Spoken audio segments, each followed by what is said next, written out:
नमस्कार, आप देख रहे हैं क्लीन न्यूज यूपी और मैं हूं आपके साथ नेहा परिहार। वक्त हो चला है उत्तर प्रदेश से जुड़ी कुछ खास खबरों का। खबरों से अपडेटेड रहने के लिए वीडियो को अंत तक जरूर देखें। होली से पहले इन कर्मचारियों को बड़ा झटका, 3,500 को नौकरी से हटाया जाने कारण। यूपी विधानसभा चुनाव के नतीजों के पहले लखनऊ ने बड़ा फैसला लिया है और एक साथ 3,000 सफाई कर्मचारियों को नौकरी से निकाल दिया है। इस बड़े कदम के पीछे लखनऊ नगर निगम ने बजट में कटौती और आर्थिक संकट का हवाला दिया है।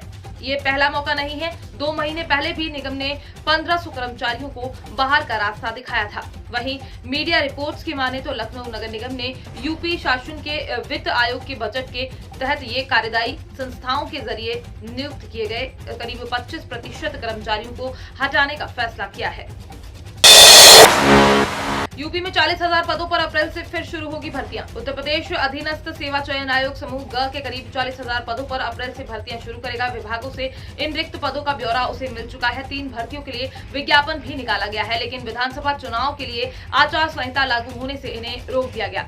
आयोग मौजूदा समय विभागों से आई हुई रिक्तियों का मिलान करा रहा है। अधीनस्थ सेवा चयन आयोग सम्मान योग्यता यानी इंटर या उसके समकक्ष और स्नातक तकनीकी दक्षता वाले पदों की भर्तियां एक साथ करेगा। इनके लिए एक साथ विज्ञापन निकालने के साथ ही परीक्षाएं भी एक साथ कराई जाएंगी, जिससे तय समय के अंदर इन भर्तियों को पूरा किया जा सके। यात्रीगण ध्यान दें, यूपी के इस रेलवे स्टेशन पर 15 मार्च तक प्रभावित रहेंगी ट्रेनें। भारतीय रेलवे डेवलपमेंट वर्क मौसम और अन्य कारणों से रोजाना सैकड़ों ट्रेनें रद्द करता है या टाइमिंग में बदलाव करता है। इसकी जानकारी डिपार्टमेंट द्वारा रेलवे ट्रेन इंक्वायरी के लिए बनी NTES नाम की वेबसाइट पर अपडेट की जाती है। विभिन्न जोन में चल रहे नॉन इंटरलॉकिंग कार्य की वजह से भी ट्रेनें कैंसिल, डाइवर्ट और रीशेड्यूल की जाती है। उत्तर मध्य रेलवे के नैनी और प्रयागराज छिक्की स्टेशन के बीच तीसरी लाइन को शुरू करने के लिए पूर्व मध्य रेल की कुछ ट्रेनों को रद्द किया गया है। इस रूट पर 15 मार्च तक रेल सेवा आंशिक तौर पर प्रभावित रहेगी। फूल मंडी के चारों ओर की सड़कों पर यातायात रहेगा बंद। सुबह 4 बजे से लागू रहेगा डायवर्जन। नोएडा में काउंटिंग के दौरान जो लोग फेज 2 इंडस्ट्रियल जोन में काम करते हैं या जिनको नोएडा से ग्रेटर नोएडा आना जाना है, उनके लिए ट्रैफिक पुलिस ने एडवाइजरी जारी की है। ये एडवाइजरी काउंटिंग समाप्त होने तक रहेगी। उसके बाद यातायात सुचारू रूप से चलेगा। नोएडा में स्ट्रॉन्ग रूम फूल मंडी में बनाया गया है। 10 मार्च को सुबह 8 बजे से काउंटिंग होगी। एहतियात के लिए 10 मार्च सुबह 4 बजे से काउंटिंग समाप्ति तक फूल मंडी के चारों ओर की बाउंड्री वॉल से सटी सड़कों पर यातायात पूर्णतः बंद रहेगा। इसके अलावा दर्शक, समर्थक, कार्यकर्ता फूल मंडी के चारों ओर सार्वजनिक मार्ग पर 1 किलोमीटर के दायरे में पार्क नहीं करेंगे। झांसी में बबीना नहर परियोजना का पहला ट्रायल सफल। 15 गांव के 5,240 किसानों की बदलेगी किस्मत। झांसी में पानी को तरस रहे 15 गांवों की बंजर भूमि पर इस साल से हरियाली देखने लगेगी। बबीना नहर परियोजना का पहला ट्रायल सफल हो चुका है। इस परियोजना के तहत बेतवा नदी से 39.71 किलोमीटर लंबी नहर बनाई गई है। नदी की सतह से नहर 99 फीट ऊंची है। ऐसे में पानी लिफ्ट कराकर नहर तक पहुंचाया जाना था। ट्रायल के दौरान नहर में 7 किलोमीटर तक पानी पहुंचाया गया। इसी सप्ताह वाले दूसरे ट्रायल में 3 पंप एक साथ चलाए जाएंगे। परियोजना का 92% काम पूरा हो चुका है। मार्च अप्रैल 2022 तक बाकी काम भी पूरा कर लिया जाएगा।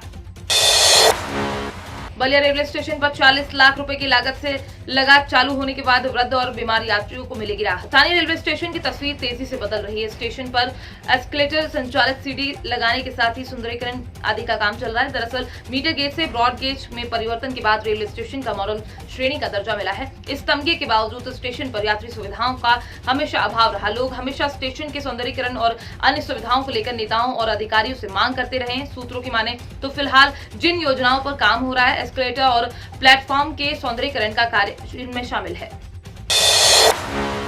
इन महिलाओं को हर महीने मिलेगी 2,250 रुपए की पेंशन। उत्तर प्रदेश सरकार इस योजना के तहत विधवा महिलाओं को हर महीने 300 रुपए देती है। पेंशन की राशि अकाउंट में ट्रांसफर की जाती है। देश में आर्थिक रूप से कमजोर वर्ग को सहायता देने के लिए केंद्र सरकार की ओर से कई सारी योजनाएं चलाई जाती हैं। ऐसे ही सरकार की तरफ से विधवा पेंशन योजना चलाई जा रही है। इस योजना के तहत आर्थिक रूप से कमजोर विधवा महिलाओं को हर महीने आर्थिक मदद दी जा रही है। इस स्कीम में राज्य के हिसाब से पेंशन की राशि अलग अलग दी जाती है।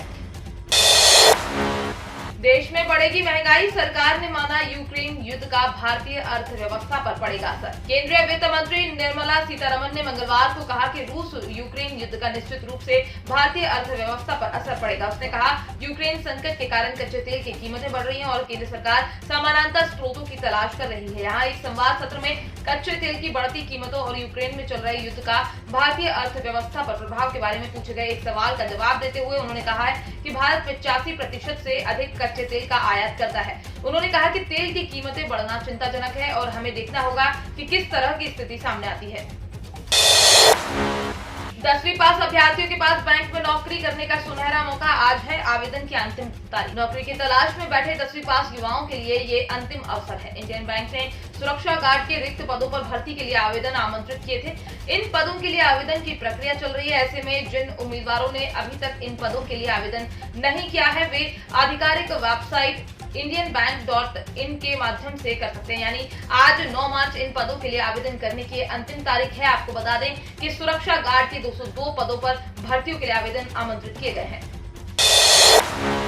देश में नहीं आएगी कोरोना की चौथी लहर, आईसीएमआर ने किया ये दावा। देश में कोरोना का कहर थमने के बाद ज्यादातर गतिविधियों को फिर से शुरू किया गया है। हालांकि तीसरी लहर के कहर के बाद लोगों को चौथी लहर की चिंता सता रही है। आईआईटी कानपुर के प्रोफेसर ने आशंका जताई थी कि जून में कोरोना वायरस की चौथी लहर आ सकती है। इस बीच जाने माने virologist doctor T Jacob John ने कहा कि उन्हें पूरा भरोसा है कि देश में तब तक महामारी की कोई चौथी लहर नहीं आएगी जब तक वायरस का कोई अनपेक्षित वेरिएंट का हमला न हो।